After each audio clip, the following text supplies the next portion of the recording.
नमस्कार, स्वागत है नारद मुनि लाइव के खास सेगमेंट फेस टू फेस में। फेस टू फेस में आज हम आपकी मुलाकात कराने जा रहे हैं एक ऐसी शख्सियत से जो पिछले 20 साल से समाज सेवा के कार्य से जुड़े हुए हैं। और उनकी जो खासियत है वो ये है कि जो भी लावारिस लाशें होती हैं, यतीम लाशें होती हैं, बेसहारा लाशें होती हैं और जिनका कोई आगे पीछे नहीं होता, उन लावारिस लाशों को पिछले 20 साल से उन लावारिस लाशों का अंतिम संस्कार करने का बीड़ा उठा रखा है।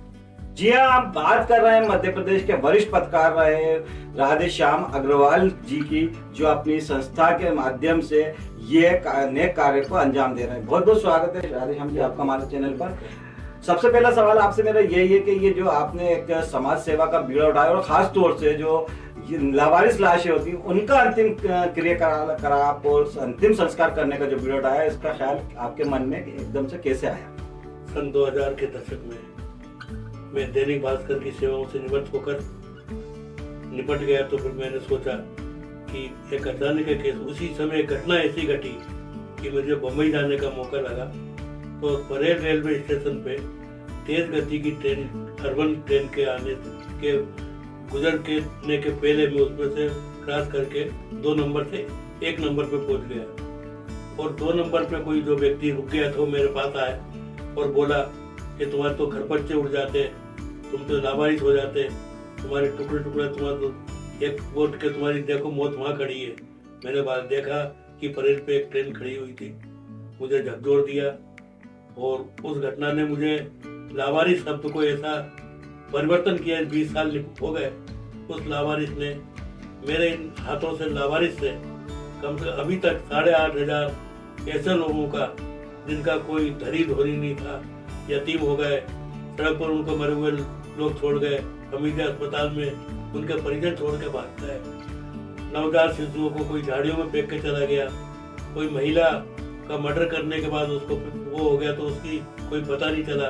ऐसे सब ये कार्य को करने का अंजाम इस 20 साल के पीरियड में हुआ, जिसमें 8,500 ऑन रिकॉर्ड ऐसे दाह संस्कार, ऐसे कफन दफन एक जन संवेदना संस्था का गठन किया, उसके माध्यम से मेरे द्वारा कराया गया। बहुत बड़ी बात है, बहुत बड़ी बात है। ये नेक काम जो आप कर रहे हैं, नेक कार्य जो कर रहे हैं, लगभग 20 साल में आप 8,500 लावारिस यतीम लाशों का आप अंतिम संस्कार कर चुके हैं। अच्छा राधे श्याम जी, एक जो सबसे बड़ी बात है, चूंकि आपने जैसे बताया कि 2010 में आपने भास्कर की नौकरी की सेवाएं छोड़ दी थी, नौकरी छोड़ दी थी, एक तरह से पूरी तरह आप समाज सेवा के कार्य में जुड़ गए और लगभग अब तक आप 8,500 से ज्यादा लावारिस लाशों का अंतिम संस्कार कर चुके हैं। जाहिर सी बात है कि इतने बड़े अंतिम संस्कार करने में खर्चा भी आता होगा, पैसे भी लगते होंगे, तो ये फंड, ये पूरे जो खर्चा है, ये कहाँ से वहन करते हैं आप? आपने सही बात की। मेरे को जब 2005 में मैंने इसका पंजीकरण कराया, जन संवेदना कल्याण समिति के नाम से संस्था गठित हुई। शुरू में तो मुझे बड़ी समस्या आई, बाद में मुझे कर्ज लेकर भी संस्था चलानी पड़ी। कर्ज देने वाले मुझे देवदूत के रूप में लोग मिल गए, जिन्होंने कर्ज दिया उन्होंने कर्ज वापस भी नहीं दिया। सुनने की आपका काम तो एक नवल कार्य में, पुण्य कार्य में जा रहा है। तो इस तरह संस्था सनई गति ऐसी बढ़ी कि आज अपने आप में खुद पैरों पे खड़ी हुई है। अगर 10 भी डेड बॉडियों का अंतिम संस्कार की सूचना किसी दिन आ जाती तो संस्था तत्काल हाँ भर देती, कहीं किसी शमशान घाट में मना नहीं है। भोपाल की पुलिस के पास अंतिम संस्कार या कफन दफन के लिए कोई फंड नहीं है। 18 पुलिस थाने, यहाँ तक मध्य प्रदेश की पुलिस भी, कोई नजीराबाद और किसी भी क्षेत्र का, कोई दूसरे जिले का पुलिस डेड बॉडी के लिए, पोस्टमार्टम के लिए भोपाल आता है। उसका जब अंतिम संस्कार होता तो जन संवेदना संस्था में आके एक तहरीर देता लिखकर, हम उस तहरीर में एक वाउचर बनवाते हैं और उस जो भी आरक्षक, प्रधान आरक्षक पैसे लेके जाता है, उसको मोबाइल नंबर लेके उसको नगद राशि देते हैं। वो नगद राशि ले जाकर लेबर को देता है। तो भोपाल महानगर में केवल एक ही शमशान घाट है, भदभदा, जहाँ पे लावारिस लाश का अंतिम संस्कार किया जाता है। वो पूरा पड़ चुका है। 20 साल से तो मैं 8,500 लोगों का वहाँ पे करा चुका हूँ। इसके पहले भी वो पिछले 50 साल से वही भदभदा विश्राम घाट लावारिस लाशों के अंतिम संस्कार के लिए चला रहा था। जहाँ तक धन की कमी है, धन की कमी संस्था के पास श्रद्धालु और जो पुण्य लोग हैं, कमाने वाले, वो देते आ रहे हैं। एक और सवाल आप सबके, जैसे आप लावारिस लाशों का अंतिम संस्कार करने का आपने जो जिम्मेदारी उठाई है, बीड़ा उठाया है, आपको कैसे पता चलता है कि ये लावारिस लाश है? आपके पास कहाँ से सूचना आती है? कौन आपको सूचना देता है कि इसका आपको अंतिम संस्कार करना है, इसका कोई आगे पीछे नहीं है, ये लावारिस है? मध्य प्रदेश की पुलिस को जो भी लावारिस, जैसे ट्रेन से कट के मर गया, उसके जेब में कोई पर्ची नहीं मिली तो वो लावारिस हो गए।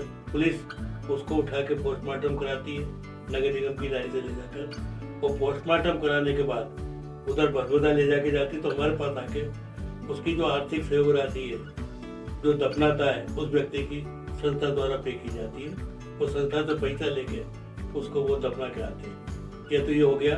और उसके बाद कोई गरीब की डेड बॉडी अभी आपके बैठे हुई 16 विश्राम घाट से सूचना है कि कोई गरीब आदमी पहुंचा है जिसके पास दाह संस्कार के लिए लकड़ी के पैसे तक नहीं है, तो मैंने फोन पे बोला कि देख लो भाई, तो उसने मुझे व्हाट्सएप पे उसका आधार कार्ड और फैक्ट्री भेजी जिसमें 3 आदमी भी उस अर्जी को लेके शमशान में नहीं पहुंचे थे। ऐसी जो लाशें पहुंचती हैं जिसमें पुरुष, महिला, नवजात शिशु, बच्चे, किशोर आते हैं, उनका संस्था विधि विधान से अंतिम संस्कार कराती है। मतलब कुल मिला के ये कि मध्य प्रदेश पुलिस या जो भोपाल पुलिस है वो आपको सूचना देती है कि ये लावारिस लाश है, इसका आप अंतिम संस्कार करवा दीजिएगा।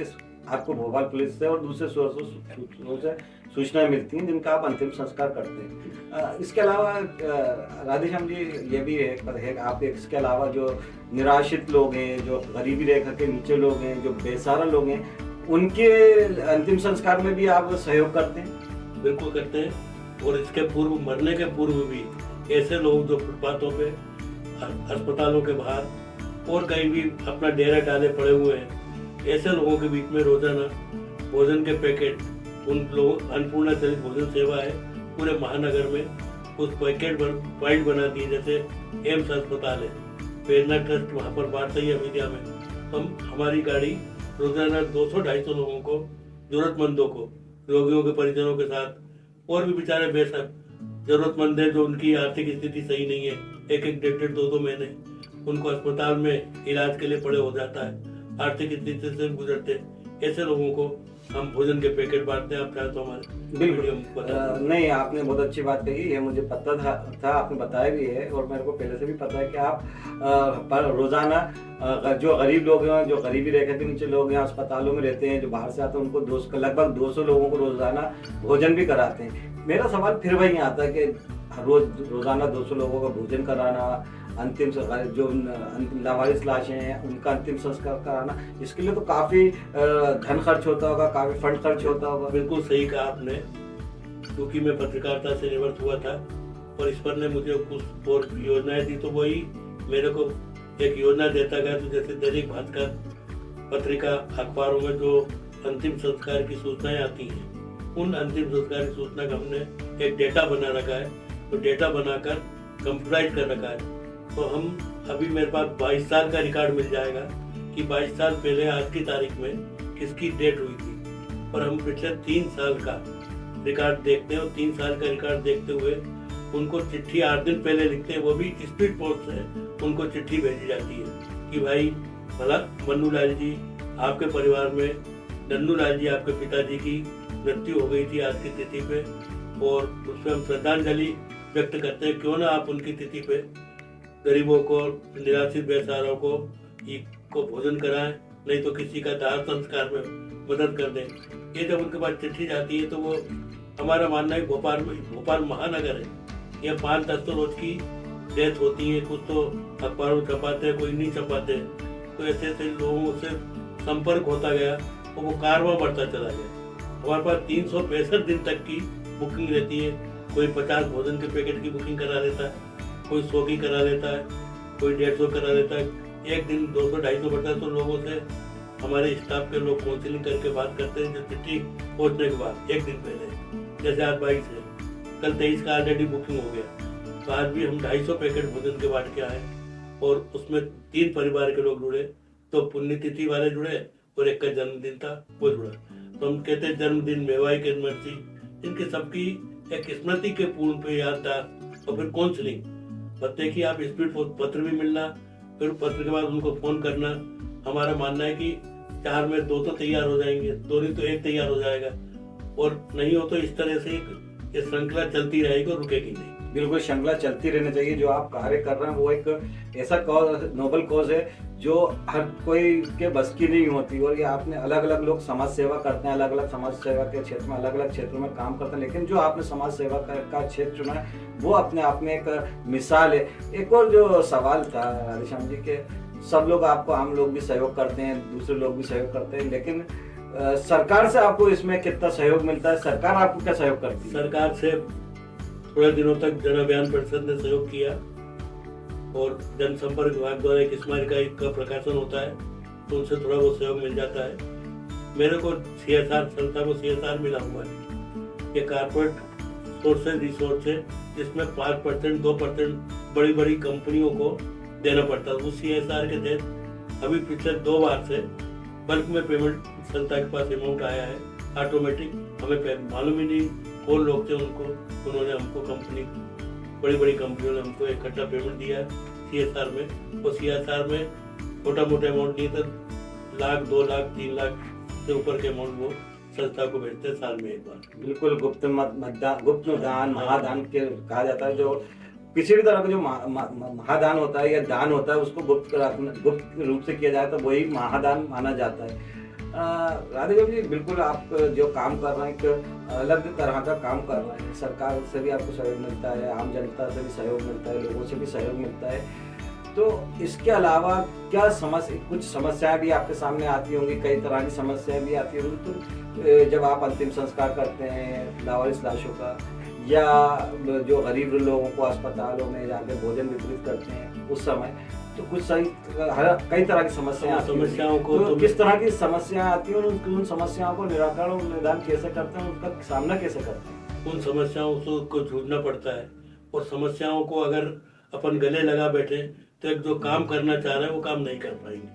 किस तरह की समस्या? कई लोग 1 पैकेट की जगह 2 पैकेट मांगते हैं, तो उनके हाथ जोड़ लेते हैं कि भाई दूसरों को भी भोजन करने दो, उनके लिए भी भोजन की व्यवस्था होने दो। क्योंकि मैं भी जानता हूँ कि ये लोग मुसीबत के कारण अस्पताल के परिसर में पड़े हैं। हर कोई आदमी अस्पताल परिसर में नहीं पड़ा रहेगा, तो 2 पैकेट लेकर दूसरे का हक मार रहा है, इसलिए हमको थोड़ा हाथ जोड़ना पड़ता है। और मुझे भी इस उम्र में भी जाके लोगों के बीच में मैं खड़ा रहना पड़ता है। वैसे स्टाफ है, परफेक्ट है, रोजाना का भोजन गाड़ी में है, और लोग कोऑपरेट करते हैं, ऐसा कोई बात नहीं है। और जहाँ दफनाने की बात है, जहाँ दाह संस्कार की बात है, तो 7-8 शमशान में जिनके जो ट्रस्टी हैं उन लोगों से मेरा कोऑपरेशन है। वो लोग फोन करते हैं, फिर मैं उनसे कह देता हूँ भैया आप देख लो कि ये सही व्यक्ति है, तो उसको लकड़ी की व्यवस्था करा दो। फिर मेरे पास वो इकट्ठा पेमेंट देने आते हैं, उनको चेक बना के देते हैं। सरकार से आप क्या अपेक्षाएं करते हैं कि जो आप कार्य कर रहे हैं, जो जिस तरह का आप कार्य कर रहे हैं, सरकार से और किस तरह के सहयोग की अपेक्षा करते हैं? सरकार से अपेक्षा है कि एक तो ये अभी आने वाले समय में पर्यावरण के कारण अगर ये जंगल कट के लकड़ियों से दाह संस्कार करते रहेंगे तो आधा शहर और वीरान होने लगेगा। तो जो विद्युत स्वगृह है, जैसे सुभाष नगर विश्राम घाट का विद्युत स्वगृह आज तक चालू नहीं हुआ, सिर्फ एक छोला का और एक भदभदा का चालू हुआ। 35 लाख की पॉपुलेशन है, और वो भी इसके लिए भी मेरे को कोरोना काल में बड़ी माथापच्ची करनी पड़ी, जब जाके दबाव डाल के शुरू हुआ। नगर निगम में शासन है, प्रशासन है, करोड़ों अरबों रुपए दूसरे चीजों में मदों में खर्च किया जाता है। अभी नगर निगम में ये जो मुक्ति वाहन सेवा ये सही ढंग से चल रही है, इनकी तत्काल निःशुल्क मुक्ति वाहन सेवा उपलब्ध कराते हैं और मुक्ति वाहन पहुंचती है। ये एक थोड़ा अच्छा सा काम हो रहा है। और मुझे भी लोग कॉन्टेक्ट करते हैं, मेरे लोगों के अधिकारियों के फोन नंबर वगैरह रहते हैं, फिर मैं रिकॉल करके उनसे पूछता हूँ कि आपको गाड़ी पहुंची कि नहीं। राधेश्याम, जो लोग आपके इस कार्य से, नेक कार्य से अनजान है, अनभिज्ञ हैं, और जो आपकी मदद करना चाहते हैं, तो वो कैसे आप तक से संपर्क कर सकते हैं, कैसे आपकी मदद आप तक मदद पहुंचा सकते हैं और आपके इस कार्य में अपनी भागीदारी सुनिश्चित कर सकते हैं? मैं एक और बात कहूँगा, यहाँ पर मैंने आधार कैंप भी लगाया जो निराश्रित बेसहारा का था, वही जनसंवेदन जेल घाटी में, और सैकड़ों लोगों के जो सड़क पर पड़े थे उनके आधार कार्ड बनवाए। आधार कार्ड का वेरिफिकेशन भी राधेश्याम अग्रवाल ने एज ए गैजेटेड बन के, उस समय जो तत्कालिक अधिकारी तुमने कहा आप खुद वेरीफाई करो, ऐसे लोगों के आधार कार्ड बनवाए, उनको जनसंवेदना लेके आया, और एक और चीज़ है मेरे पास, होनहार छात्र जो बहुत ही 99% नंबर ले आए और उनके प्रिंसिपल उनकी फीस के पीछे उनको रोक रहे हैं, उनकी टीसी नहीं दे रहे। ऐसे बच्चों, होनहार बच्चों को जो गरीबी रेखा से ऐसे आंसू बहाते कई लोग मेरे पास आए, उन जन संवेदना के माध्यम से मैंने उनको नहीं दिया, मैंने संस्था के द्वारा, संस्था को चेक के द्वारा उनका पेमेंट कराया, उनकी एजुकेशन आगे बढ़वाई। बेशक जन संवेदना समिति बहुत अच्छा कार्य कर रही है, एक नेक कार्य करी, नोबल कॉज के लिए तत्पर है। जो मेरा जो आपसे फिर से सवाल वही है कि जो लोग आप इस चीज़ से अनजान है, आपके कार्य से अनजान है, जन संवेदना समिति के कार्य से अनजान है, और जो लोग आपकी मदद करना चाहते हैं, आज संस्था में आपके नेक कार्य में भागीदारी अपनी सुनिश्चित करना चाहते हैं, वो किस तरह से आपसे संपर्क कर सकते हैं और आपसे किस तरह से वो राब्ता कायम कर सकते हैं? आप जो भी मेरी को देख रहे हो, आवाज़ सुन रहे हो, मेरा नंबर है 9826013975। आधी रात भी, कभी भी 24 घंटे ये नंबर चालू रहता है। आप इस पर कॉल कर सकते हैं, इस बारे में मदद दे सकते हैं। और क्योंकि मेरा नंबर संवेदनशील है, क्योंकि मृत्यु का समाचार मैं सुनता हूँ और मृत्यु के समाचार पर तत्काल में इस पर मदद करता हूँ। और कोई आर्थिक रूप से मदद करना चाहे तो जन संवेदना, जेल घाटी, जागीराबाद, जदा कब्रिस्तान के सामने मेरा कैंपस है, मेरी वेबसाइट है, और आप गूगल में भी सर्च करके देखेंगे तो जन संवेदना मिल जाएगा, उसका बैंक का बारकोड भी मिल जाएगा आपको। और इसमें जो भी तन मन धन से जो भी सहायता करना चाहें कर सकते हैं। और मेरा ये कहना है, करके देखो, मुड़ के मत देखो। पीड़ित लोगों की जितनी सेवा कर सकोगे उससे मिलकर कहीं, आज मैं आपके सामने हूँ, मुझे एक सुकून है जीवन का, और सुकून के साथ जुनून है। जुनून दूसरों की सेवा का है, जिसमें मैं आज मस्त हूँ, स्वस्थ हूँ और व्यस्त हूँ, और पारिवारिक रूप से कहीं मेरे साथ कुछ नहीं है। और इस पर से यही प्रार्थना करता हूँ कि हमारे सब भाई बहन सब सुखी रहें, और कभी ऐसी निगेटिविटी आए तो निगेटिविटी को ग्रहण न करें। बी पॉजिटिव, आर पॉजिटिव और कीप पॉजिटिव। आप इसको करके देखें, आपका जीवन सफल हो जाएगा। आत्मविश्वास में घबराता है। बिल्कुल, आपने बहुत अच्छी बात कही है, करके देखो, मुड़ के मत देखो। और आप अगर समाज सेवा के निष्पक्ष भाव से, निष्पक्ष उससे अगर आप समाज सेवा करते हैं, किसी की मदद करते हैं, तो आपको अंदर से आत्मसंतुष्टि प्राप्त होती है, कैसा सुकून प्राप्त होता है, जो कई चीज़ें करने के बाद भी नहीं होता। आप जिस तरह से ये जन कल्याण समिति है, जन संवेदना समिति है, जो कार्य कर रही है, उसके अध्यक्ष के नाते आप जो कार्य कर रहे हैं वो वाकई एक मिसाल है। और आपने अब तक जिस तरह के कार्य करे हैं वो एक अपने आप में एक नाज़ीर बनेगी। आप लोगों से भी हमारी अपील है कि नारद मुनि लाइव की तरफ से कि जो लोग जन संवेदना समिति के इस कार्य में भागीदारी करना चाहते हैं, अपनी हिस्सेदारी करना चाहते हैं, वो बिल्कुल राधेश्याम जी के बताए हुए नंबर पर संपर्क कर सकते हैं, उनके बताए हुए एड्रेस पर संपर्क कर सकते हैं और उनकी मदद कर सकते हैं। एक बार करके देखिए, एक बार अगर आप किसी की मदद करेंगे तो बिल्कुल आपको वो चीज़ हासिल होगी, वो सुकून होगा जो दूसरे काम से नहीं मिलेगा। राधेश्याम जी, आप हमारे साथ जुड़े, आपका बहुत बहुत शुक्रिया। दोस्तों, आपको हमारा ये इंटरव्यू कैसा लगा, अपनी राय में कमेंट करके ज़रूर बताएं और चैनल को सब्सक्राइब करना ना भूलें। नमस्कार, जय हिंद।